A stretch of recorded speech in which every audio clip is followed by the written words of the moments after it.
30 years on the water, 20 of them solo, 2 Atlantic crossings, hurricanes weathered, seas that could swallow buildings whole. I know what lives out there. Seals, dolphins, sharks, the broad dark backs of whales rolling at the surface. I know how light distorts through waves, how a sleepless mind starts filling in the gaps, how exhaustion turns ordinary things into something they're not. So when I tell you that what I saw that night was none of those things, I need you to understand where that's coming from. October 14th, 2 years ago, 40 miles off the coast of Maine. A squall came up without warning and turned the ocean into something unrecognizable. 6 hours of storm. And somewhere inside those 6 hours, 30 seconds that have never left me. Clearer than my wedding day. Clearer than my daughter's birth. Clearer than anything else in 57 years of living. I'm not asking you to believe me. I'm not entirely sure what I'm asking for.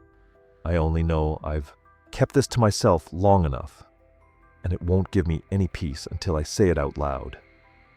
So here it is. His name is Michael Torres.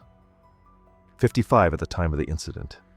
A marine electrician by trade, working contract jobs in shipyards up and down the New England coast.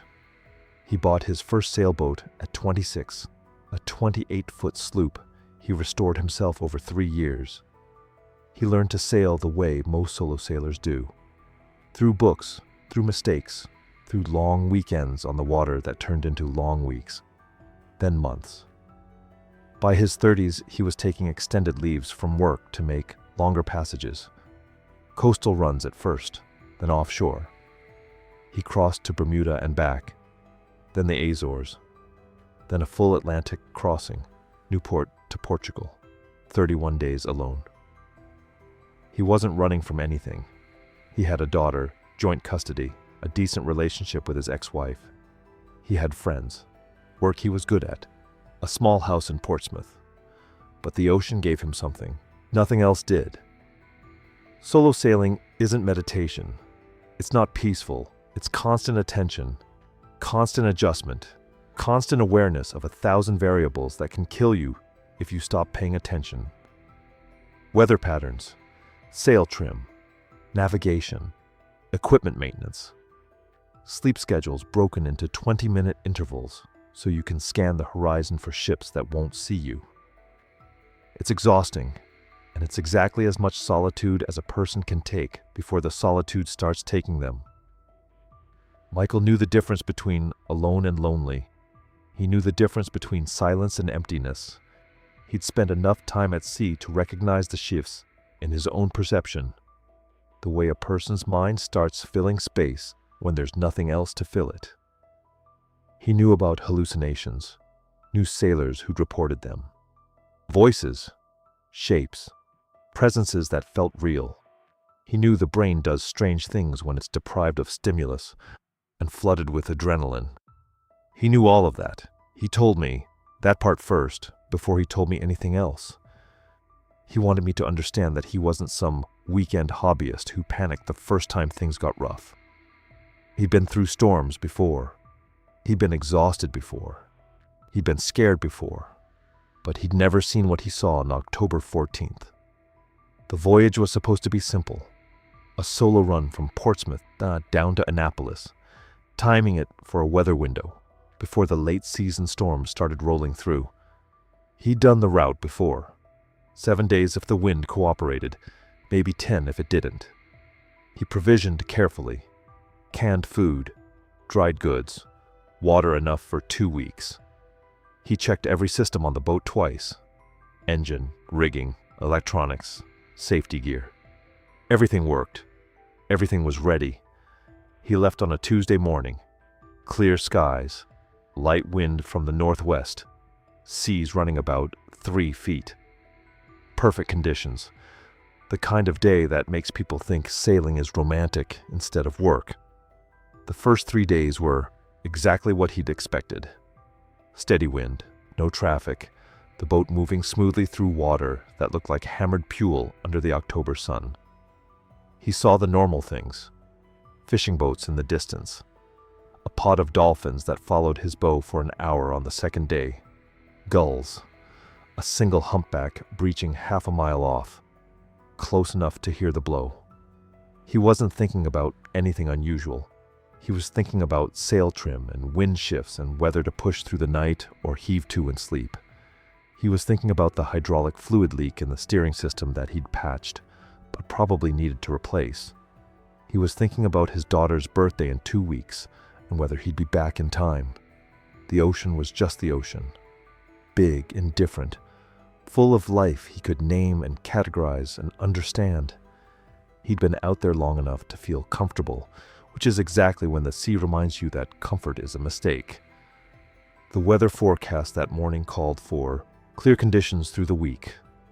Light winds, maybe building to 15 knots by Thursday.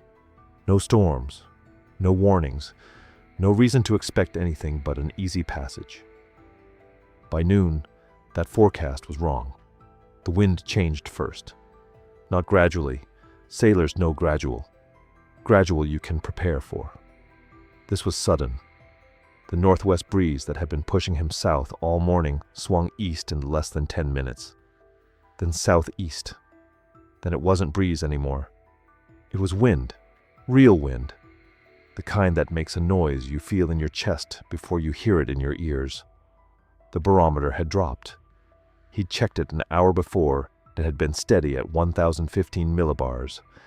Now it read 998 and falling. A 17 millibar drop in 60 minutes. That's not weather. That's a storm forming directly on top of you. The sky was still mostly clear. That's the thing people don't understand about squalls. They don't always announce themselves with dark clouds rolling in from the horizon like a movie. Sometimes the sky stays light. The sun still visible through haze, and the wind just arrives like something tore open. He dropped the mainsail immediately, got it down, and lashed before the wind hit 30 knots. The jib was already reefed to storm size, a reinforced triangle of canvas about as big as a bedsheet. Even that was too much sail. The boat heeled hard to starboard, rail buried in water, and he had to crank the wheel to keep from broaching. The waves built fast. In calm conditions, the ocean has a rhythm. Swells that roll under the boat in long, predictable intervals. You can time them. You can adjust. But when wind hits a relatively flat sea and starts piling water up, the rhythm breaks. Waves come from multiple directions. They stack on top of each other. A 6-foot swell meets an 8-foot wave, and suddenly you're climbing a 12-foot wall of water that wasn't there 3 seconds ago. He clipped his safety harness to the jackline, a cable running the length of the boat, so if he got swept overboard, he'd at least stay attached. The deck was already awash, green water sluicing over the bow with every wave. His hands were numb. The temperature had dropped 20 degrees in less than an hour, and the wind chill made it worse. Visibility collapsed. The spray coming off the waves mixed with rain that hadn't been there 5 minutes ago, and suddenly he couldn't see more than 50 feet in any direction. The world became a gray sphere of noise and motion. No horizon, no reference point, just the boat and the water trying to pull it apart. Thunder cracked close enough to feel it in his ribs. Lightning lit up the inside of the clouds, turning the gray-white for half a second. He couldn't tell if the storm was moving or stationary. He couldn't tell if it was getting worse or if this was as bad as it got. All he could do was hold the wheel, keep the bow pointed into the waves, and wait. His arms burned. Steering in heavy seas isn't like steering a car. The wheel fights you. Every wave tries to rip it out of your hands and spin the boat sideways. If the boat turns beam to sideways to the waves, it can roll. People die that way.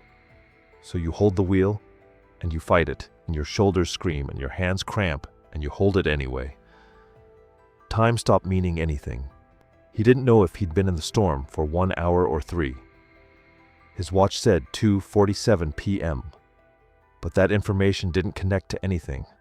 There was only the next wave, the next gust, The next flash of lightning. The cold was worse than the wind. His foul weather gear was good, but water always finds a way in. His boots were full, his gloves soaked through. The shivering started deep, the kind that comes from core temperature dropping, and he knew that was dangerous. Knew hypothermia was as much a threat as the waves. But there was nothing he could do about it, except keep moving. He thought about going below, lashing the wheel and riding it out in the cabin. But he couldn't. The boat needed him. It needed constant correction, constant adjustment. Autopilot was useless in seas like this. If he left the deck, he'd come back to a capsized hull or no boat at all. So he stayed. He held the wheel. He climbed waves that should have broken over the bow and swamped the cockpit, but somehow didn't. He felt the boat shudder and groan, heard things breaking below. Dishes, probably, or the contents of lockers he hadn't secured well enough. None of that mattered. The only thing that mattered was keeping the bow into the waves. And then, for just a moment, the rain stopped. Not the wind, not the waves. But the rain paused, and the visibility opened up, and he could see maybe 100 feet instead of 50. That's when he saw it. He doesn't know how long he fought the storm. Hours, certainly. Long enough that his hands lost feeling. Long enough that exhaustion became something beyond tiredness. Something that settled into his bones and made every movement feel like dragging himself through concrete. The waves came in sets. That's what people don't understand about storms at sea. It's not constant chaos. There are patterns, rhythms, 3 or 4 massive swells, then a brief respite where you can catch your breath, check your lines, try to orient yourself. Then the next set builds on the horizon, and you brace for it, all over again. He wedged himself into the cockpit, clipped his harness to the strongest point he could reach. The boat climbed each wave at an angle that felt impossible, the bow pointing almost vertical, and for a moment at the crest he could see nothing but dark sky and darker water. Then the drop, the stomach-lurching fall down the backside of the swell, the hull slamming into the trough hard enough to rattle his teeth. His world became very small. The next wave, the tiller. Keep the bow pointed into the wind. Don't let her broach. Don't get thrown overboard. Everything else fell away. Time stopped, functioning normally. He couldn't have told you if 20 minutes had passed, or 2 hours. There was only the immediate present, the next decision, the next wave. His brain flooded with adrenaline, sharpening some perceptions while erasing others entirely.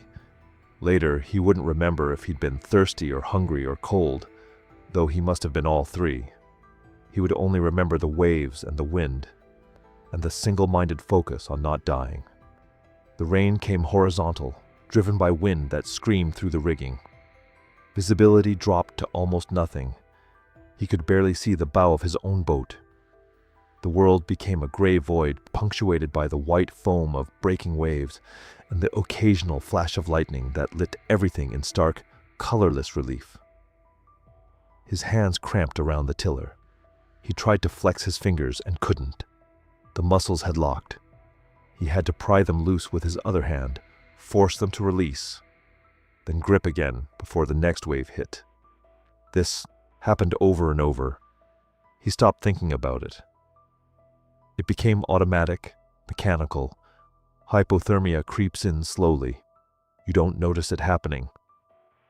First the shivering, which he barely registered through the adrenaline. Then the shivering stops, which seems like a good thing, but isn't. Your core temperature drops. Your thinking slows. You make mistakes you wouldn't normally make. Your perception shifts in ways you don't recognize until much later, if at all. He wasn't hallucinating. Not yet. But his brain was no longer processing information the way it would on land, in safety, in normal circumstances. Under extreme stress, the human mind does something remarkable and terrible. It focuses on survival cues with laser intensity while filtering out almost everything else. You see what matters: movement, threats.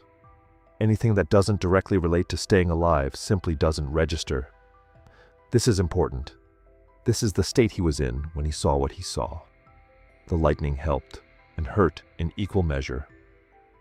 Each flash lit the world for a fraction of a second, giving him a snapshot of his surroundings. The angle of the waves, the distance to the next crest, whether anything had broken or come loose. But it also destroyed his night vision, leaving him blind in the darkness between strikes. And the darkness felt deeper after each flash, heavier, more complete. He lost track of which direction he was facing. The compass needle swung wildly with each wave. The GPS had gone dark an hour ago, maybe two. The screen flooded with seawater. He tried to keep the wind at a consistent angle, but it shifted constantly, swirling in the storm's vortex. North could have been anywhere. He stopped caring. Orientation didn't matter when you couldn't see more than 10 feet in any direction. Exhaustion does strange things to perception. Time dilates. A minute can feel like an hour, or an hour compresses into what seems like minutes. Your sense of scale warps.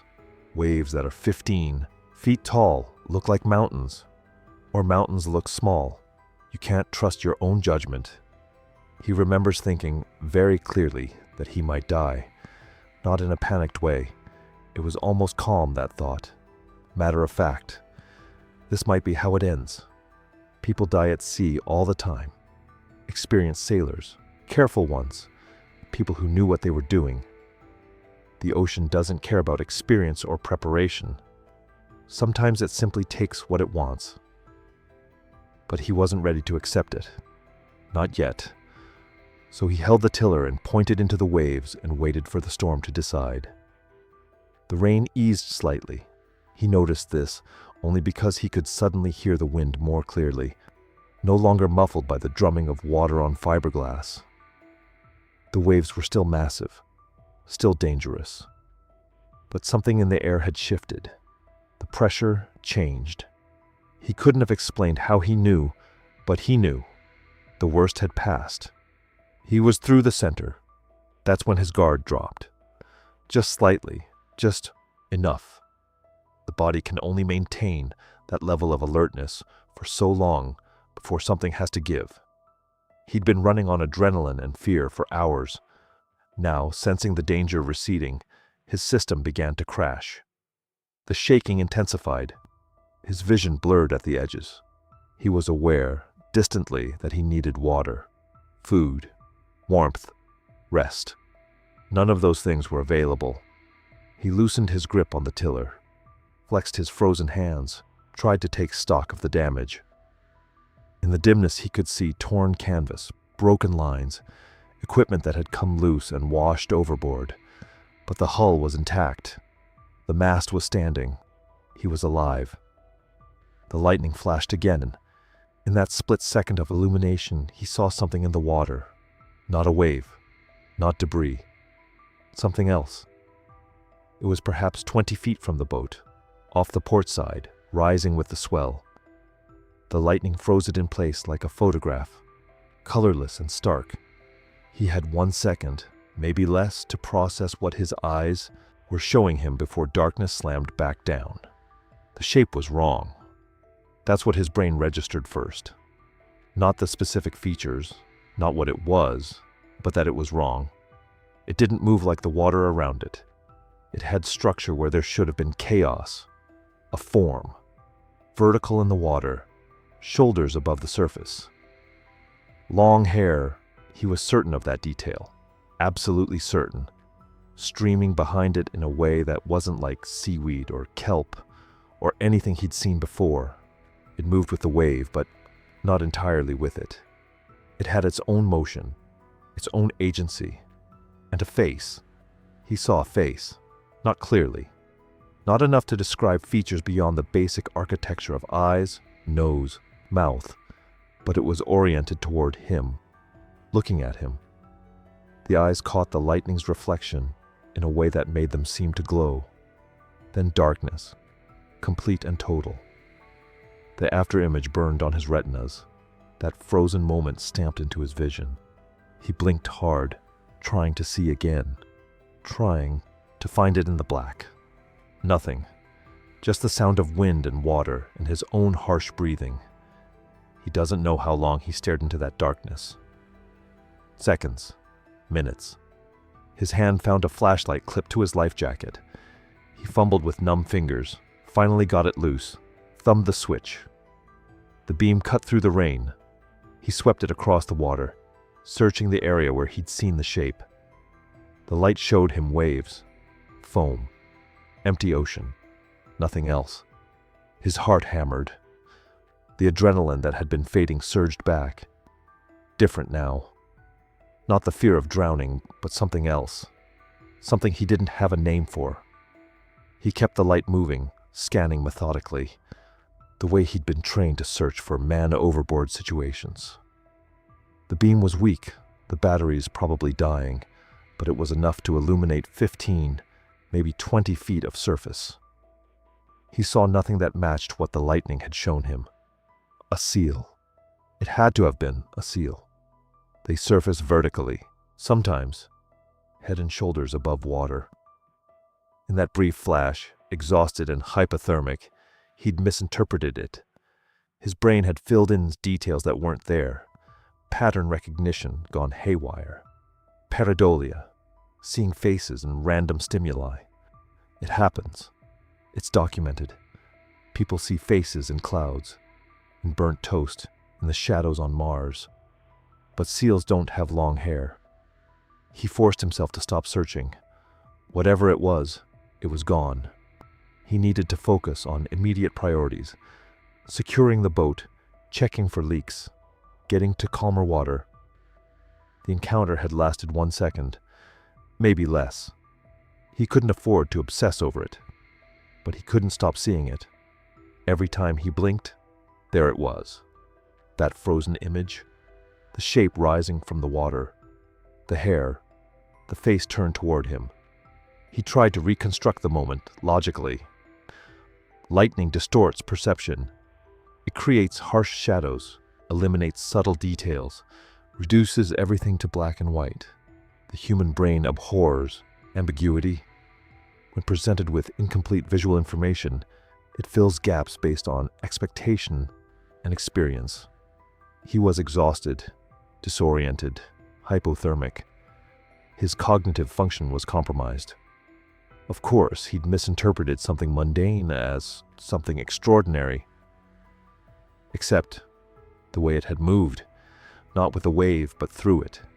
The verticality of the form, the deliberate orientation toward his boat.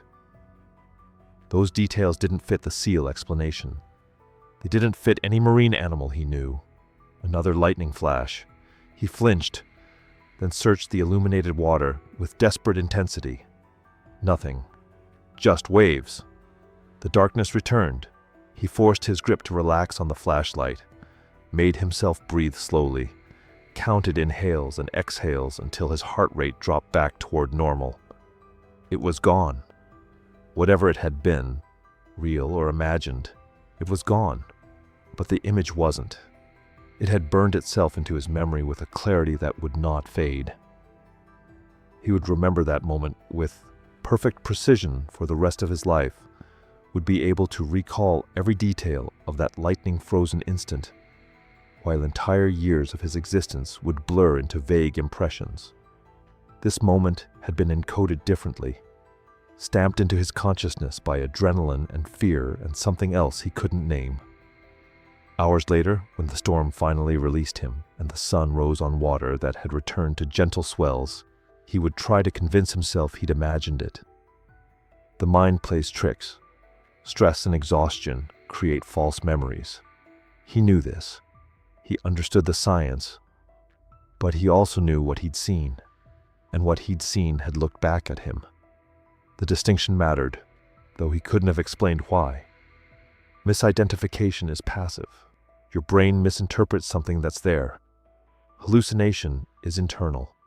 Your brain generates something that isn't there at all. But this had felt like neither. It had felt like recognition, mutual and simultaneous. Two conscious, beings acknowledging each other across an impossible divide. He didn't believe in mermaids. He didn't believe in anything he couldn't measure or document or explain. The ocean was vast and largely unmapped. Yes, but it followed rules.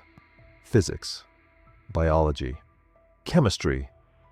There was no room in those rules for creatures from folklore, yet he'd seen something, and it had seen him. He secured the tiller, checked his position as best he could without instruments, began the long process of assessing damage and making repairs. The practical work helped. It gave his hands something to do, his mind something to focus on besides that frozen moment in the lightning. But it stayed with him. Through the rest of that night, through his eventual rescue by a passing cargo ship, through the weeks of recovery on land, it stayed vivid and immediate when everything else from the storm faded to vague recollection.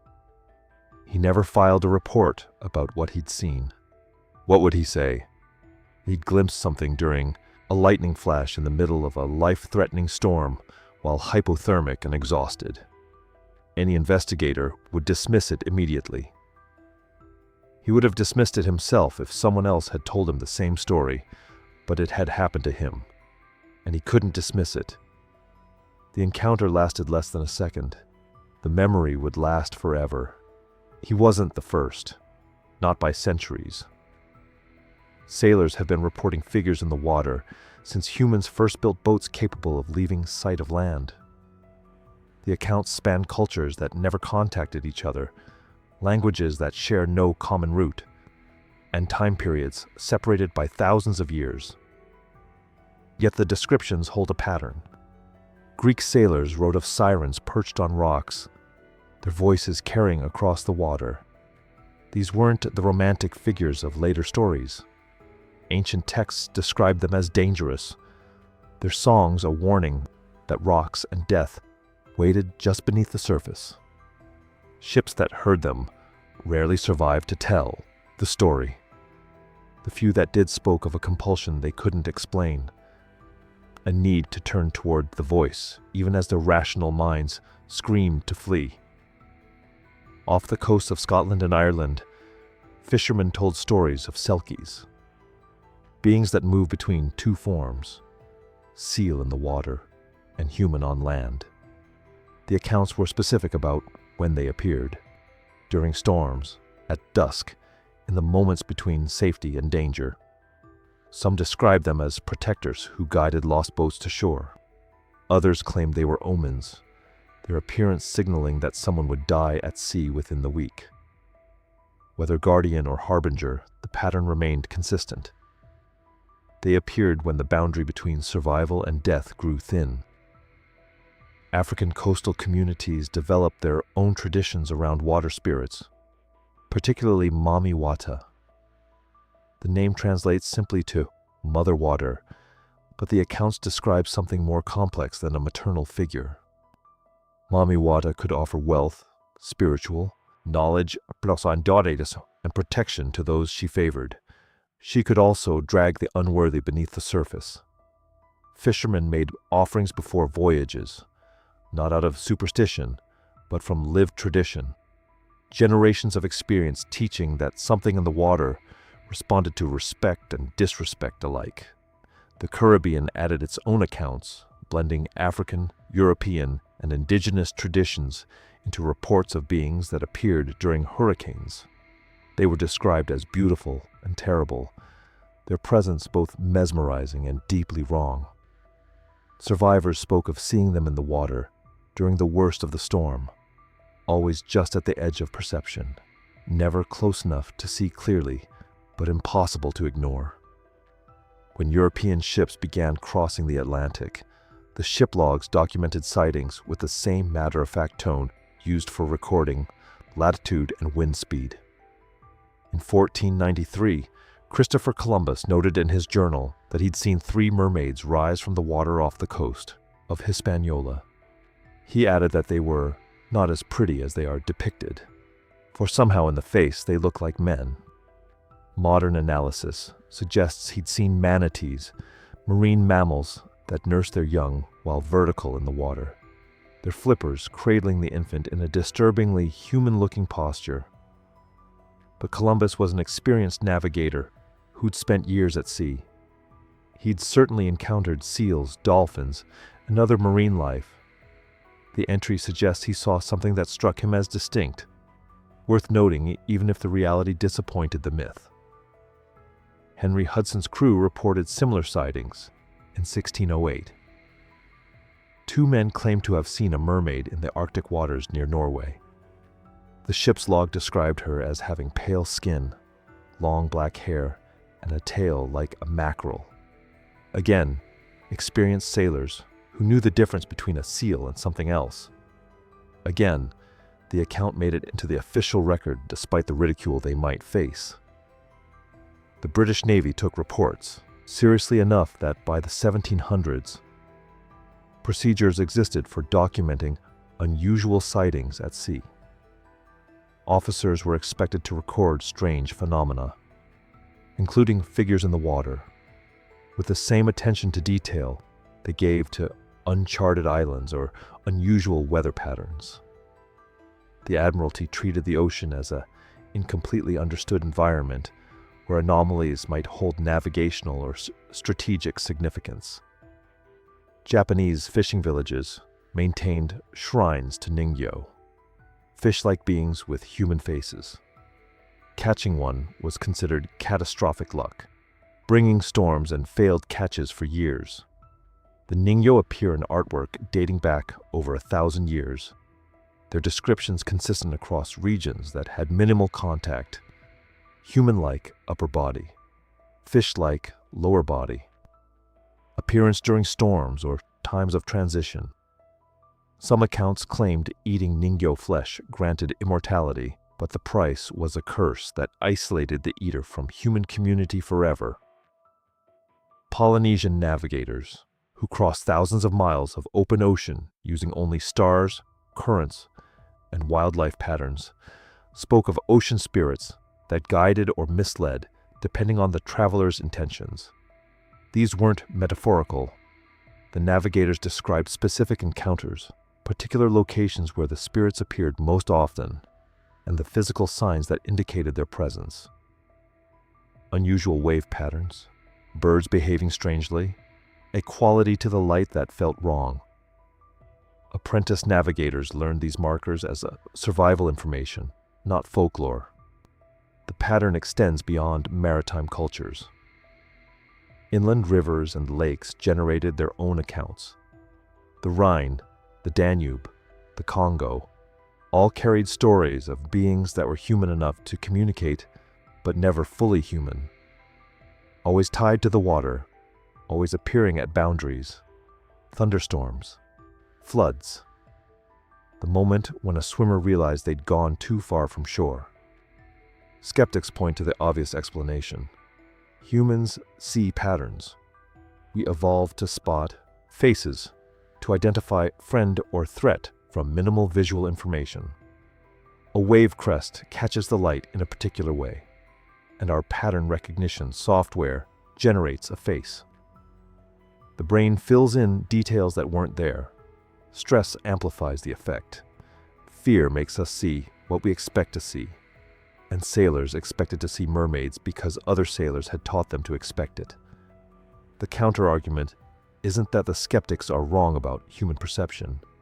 It's that the pattern predates the expectation. The first sailors who reported seeing figures in the water had no cultural template. They created the template, something in the experience of being at sea, particularly during storms, particularly at the edge of survival, generated similar reports across cultures that had no contact. The question isn't whether the brain can create illusions. The question is why the illusions take this specific form. Our sailor knew none of this history when the storm hit. He'd heard mermaid stories, the way everyone has, as children's tales and pirate movie decorations. He didn't go to sea expecting to see one. He wasn't thinking about mythology when the waves nearly capsized his boat. The shape in the water wasn't summoned by expectation. It appeared, and only afterward did he learn he joined a pattern that stretched back as far as humans have kept records of the sea. The accounts share elements beyond the basic description. They appear during transitions, storm to calm, day to night, life to death. They're seen most often by people alone or isolated from their crew. The sightings are brief, always at the threshold of visibility, close enough to see, but never close enough to study. And they stay with the person who saw them, not as a fading dream or a story that grows less vivid with time, but as a permanent memory that remains clear decades later. Whether that pattern reveals something about the ocean or something about human consciousness under extreme conditions remains open, but the pattern exists, and our sailors' experience fits it exactly. The rational explanation begins with the manatee. When Christopher Columbus described the mermaids he saw off Hispaniola, he noted they looked like men in the face. He'd seen manatees, large marine mammals that can weigh over 1,000 pounds, with flippers they use almost like arms, and a habit of floating vertically while nursing their young. From a distance, in poor light, through Renaissance-era optics shaped by expectation, the mistake becomes understandable. The brain receives incomplete visual data and fills the gaps with what it expects to see. Marine biologists have documented this explanation for decades. Manatees inhabit the same warm coastal waters where many historical mermaid sightings occurred. Their behavior patterns match the sighting descriptions, surfacing briefly, usually at dawn or dusk when light plays tricks with perception, moving with a fluid grace that seems almost deliberate. Add waves, add distance, add the cultural expectation that mermaids existed, and the reports make sense without requiring anything supernatural. Seals present another candidate. Harbor seals in particular have large, forward-facing eyes and expressive faces that can appear disturbingly human when viewed head-on. They're curious animals that sometimes approach boats, popping up near the hull to investigate. In rough water, a seal's sleek body twisting through the waves can easily be misinterpreted as something half-human. The fur becomes hair, flippers become arms. The brain constructs a narrative from fragments. Large fish species add to the list of possibilities. Oarfish can grow to 30 feet. A ribbon-like body undulating in a way that resembles no other creature. They typically stay in deep water, but storms and illness bring them to the surface. Sailors encountering an oarfish for the first time, especially with poor conditions, might struggle to categorize their scene. The brain then becomes sensitive and known, reaches for the closest available framework. Sometimes that framework is mermaid. The misidentification alone doesn't fully explain the sighting. It accounts for the what, but not the when. Mermaids appear most often during storms, during crisis, during moments of extreme stress. That specificity is what happens not just in the water, but in the mind of the person looking at it. Pareidolia offers the next layer. The term describes a psychological phenomenon where the brain perceives a familiar pattern, especially faces, where none exists. We see faces in clouds, in wood grain, in the random arrangement of windows on a building. Evolution wired us this way. Detecting faces quickly meant identifying friend or predator before they got close enough to make the distinction obvious. Better to see a face that isn't there than to miss one that is. The ocean provides perfect conditions for pareidolia. Wave patterns create temporary shapes that resemble features. A crest that looks like hair, foam that suggests a torso, the dark hollow between swells forming eye sockets. The shapes exist for seconds before the water reforms. The brain captures that fragmentary image, and especially under stress, completes the pattern. It adds coherence to chaos. The result feels like seeing something distinct when the actual visual data was just water arranging itself randomly. Laboratory studies have replicated this effect. Researchers showed subjects ambiguous images while manipulating their stress levels through time pressure, loud noise, or physical discomfort. The more stressed the subjects, the more likely they were to report seeing faces and meaningful patterns in random visual noise. Their brains, operating in threat detection mode, prioritized speed over accuracy. They generated false positives rather than risk missing a real threat. Apply this to a sailor in a storm. His stress hormones are maxed. Adrenaline sharpens some perceptions while distorting others. Time dilates. Visual processing shifts into high-speed scanning mode, optimized to detect threats quickly rather than analyze them carefully. He's cold, exhausted, hypoxic from the physical exertion of fighting the boat. His brain is making split-second decisions about which waves to ride and which might kill him. In that state, any visual pattern that even slightly resembles something familiar will be interpreted as that thing. A face becomes a mermaid, because his brain needs to categorize the input fast, and mermaid is the closest match in his mental database for a humanoid figure in water. The explanation extends further when we consider how memory works under trauma. The brain doesn't record experience like a camera. It constructs memory from fragments, sensory inputs, emotional states, narrative frameworks. During extreme stress, the brain prioritizes emotional significance over factual accuracy. It tags certain moments as critically important and preserves them with unusual clarity. But that clarity doesn't guarantee accuracy. It means the memory feels vivid and real, not that it corresponds perfectly to what happened. Flashbulb memories demonstrate this principle. People report crystal-clear recollections of where they were and what they were doing when they learned about major events. The assassination of Kennedy, the Challenger explosion, 9/11. But when researchers check those memories against contemporary documentation, they find significant errors. The memories feel true because they carry intense emotional weight, but the details have shifted over time without the person realizing it. Our sailor's memory of seeing the mermaid might follow the same pattern. In the moment, he perceived something, maybe a seal, maybe a wave formation, maybe nothing but his own oxygen-starved neural activity. His brain, in crisis mode, interpreted that ambiguous input as a human-like figure. The emotional intensity of the situation burned that interpretation into long-term memory with exceptional strength.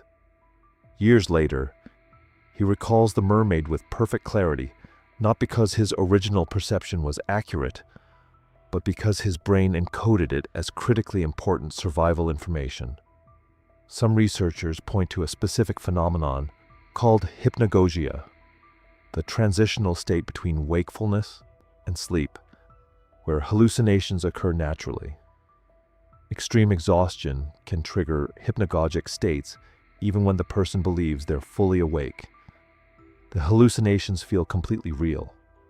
They integrate seamlessly with actual sensory input, making them impossible to distinguish from reality in the moment. People report seeing figures, hearing voices, feeling presences that aren't there.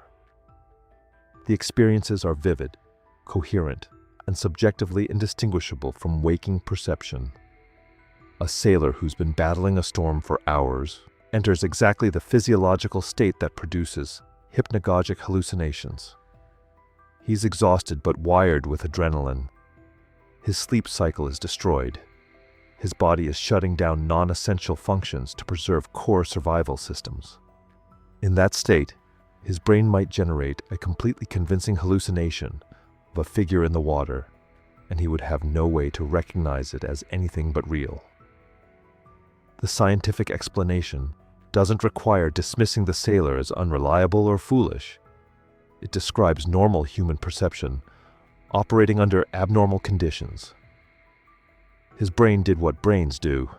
constructed meaning from incomplete information, prioritized survival over accuracy, and created a memory that felt absolutely real, because, neurologically, it was real. The neurons fired. The emotional response occurred. The memory formed. Whether the triggering stimulus was a mermaid or a misidentified seal becomes almost irrelevant when we understand how thoroughly convincing the experience was. Yet the scientific framework leaves questions unresolved. It explains individual sightings, but doesn't fully account for the cultural pattern. Why do these hallucinations and misidentifications take such similar forms across thousands of years and dozens of cultures?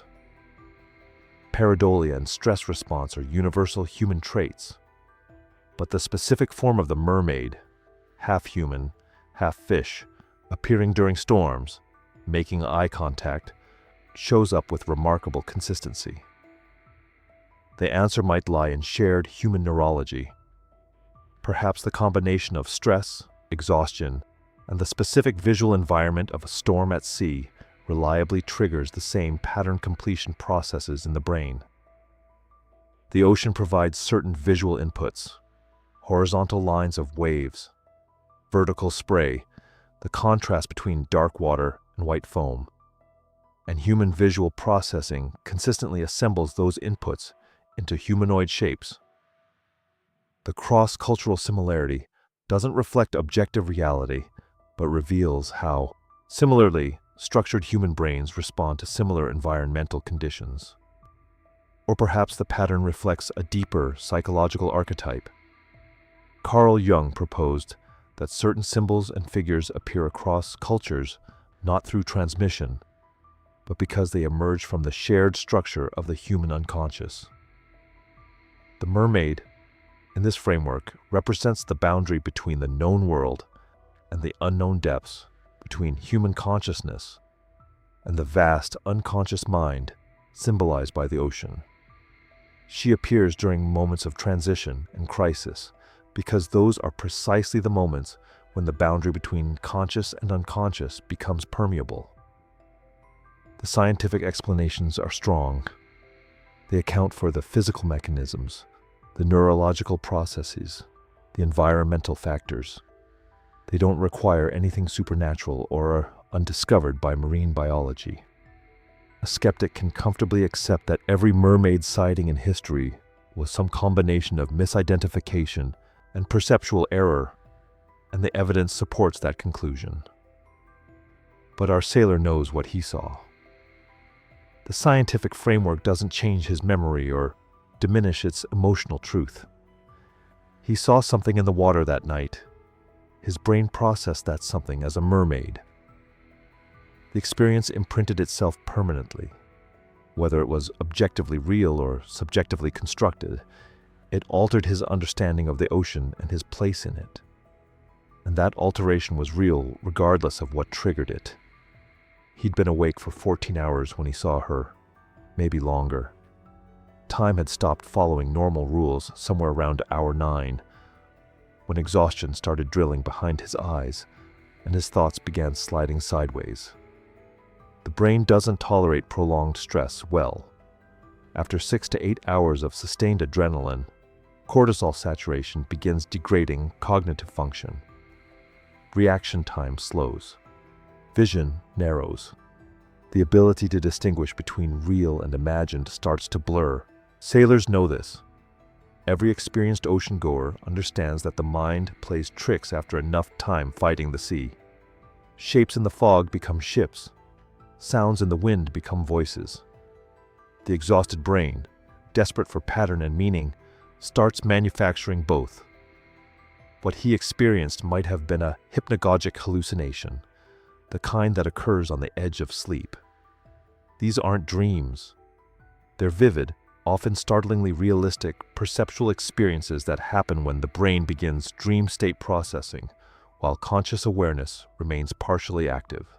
The exhausted sailor, his body screaming for rest while terror kept him alert, would have been in exactly the neurological state where these hallucinations occur. But there's another phenomenon documented in extreme survival situations that doesn't fit neatly into the category of simple hallucination. Mountaineers call it the third man factor. Polar explorers know it. Solo sailors have reported it for generations. It's the sensation, sometimes visual, sometimes just felt, of a presence accompanying you through the worst moments. An unseen companion, a guide, something that encourages you to keep moving when your body wants to quit. Frank Smythe, climbing Everest alone in 1933, was so convinced someone climbed beside him that he broke his last piece of chocolate in half to share it. Ernest Shackleton, crossing South Georgia Island after his ship crushed in Antarctic ice, reported that he and his two companions all felt a fourth man walking with them. Ron DeFrancesco, one of the last people to escape the South Tower on September 11th, described a voice urging him up the stairs when he decided to stop. These aren't people prone to fantasy. They're survivors, and the presence they sensed, whatever its source, kept them alive. The neuroscience suggests it might be the brain's survival mechanism, a dissociative response to unbearable stress. When the conscious mind starts to shut down under trauma, another region activates. The right hemisphere's parietal lobe, responsible for spatial awareness and the sense of self, can misfire under extreme conditions. The result? A sensed presence. The brain, unable to process the reality of being utterly alone in mortal danger, creates a companion. It's been called a psychological guardian angel, a trick of the dying brain, a dissociative coping mechanism that has, across cultures and centuries, saved lives by giving people a reason to take one more step. The sailor's mermaid could have been his version of this. Not a hallucination in the traditional sense, but something deeper, a protective presence his mind needed to survive. Her appearance at his worst moment, the calm he felt when seeing her, the way she seemed to watch him rather than threaten him. These match the pattern of the third man phenomenon more closely than they match typical stress-induced hallucinations. The mind manufactures what it needs. If the brain requires a companion to endure the unendurable, it will create one. The form that companion takes depends on context, culture, and the individual's mental landscape. For someone alone on an ancient mythic sea, during a storm that felt biblical in its violence, a mermaid makes a certain psychological sense. Whether that diminishes the experience or explains it remains an open question. He returned to shore with salt in his lungs and a memory that wouldn't fade. The rescue came hours after the storm broke. A passing cargo ship found him adrift, half conscious. His boat intact but battered. The crew pulled him aboard. He was dehydrated, hypothermic, exhausted beyond measure.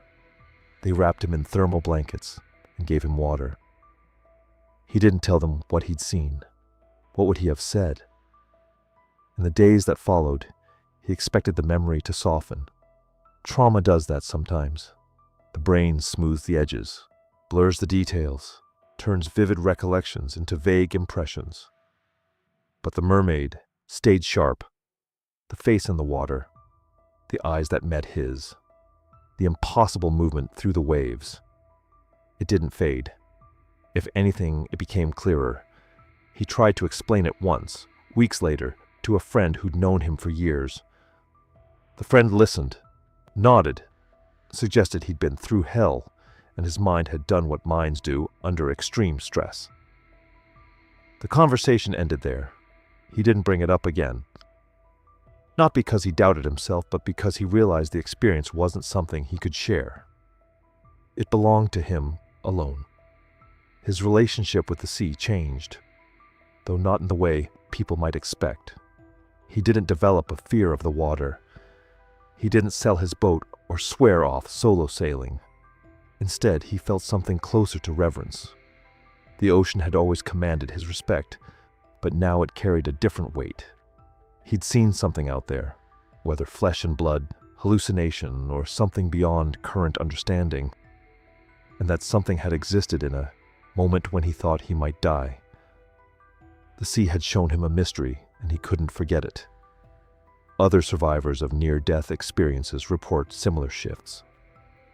Not fear, but a kind of clarity, a sense that the world is larger and stranger than we're taught to believe. Some lose their fear of death, others find new purpose. The sailor didn't claim enlightenment, but he carried himself differently afterward, quieter, more patient, as if he'd been let in on a secret he couldn't fully articulate. He still sails, he still goes out alone. But now, when the water is calm and the light hits it just right, he watches the surface more carefully. Not searching exactly, just aware. The ocean covers more than 70% of the planet, and according to NOAA, over 80% of it remains unmapped and unexplored. We've cataloged perhaps 10% of the species that live in its depths. New creatures emerge from the deep every year. Fish with translucent heads, squid the size of buses, organisms that survive in conditions we thought impossible for life. The mermaid, real or not, became a symbol for him. A reminder that we don't know everything, that the world still holds mysteries, that in our most desperate moments, something might appear, whether it's a survival mechanism generated by our own minds or something genuinely unknown, and carry us through. He knows what he saw. Science offers its explanations, and he doesn't reject them. But he also knows what he felt in that moment. The memory doesn't fade because it can't. It's burned in too deep. And whether the mermaid was a creature of the ocean, a product of his exhausted brain, or something that exists in the space between those possibilities, the experience changed him. The sea keeps its secrets. He's made peace with that. The sailor still goes out on the water. He hasn't stopped. He hasn't forgotten. What he saw that night stayed with him, not as a haunting, but as a reminder. The ocean is vast. Most of it has never been seen by human eyes. We map coastlines and shipping lanes, but the deep remains largely unknown. New species surface regularly. Entire ecosystems exist in places we thought were barren. Whether his mermaid was real, whether it was his mind's way of keeping him alive, or whether it was something else entirely, we can't say with certainty. What we can say is this: the experience was real to him. It marked him. It changed how he sees the world. The sea holds its mysteries close. Maybe that's as it should be. Maybe some questions aren't meant to be answered definitively. Maybe the wonder is in not knowing for sure. He knows what he saw, and that's enough.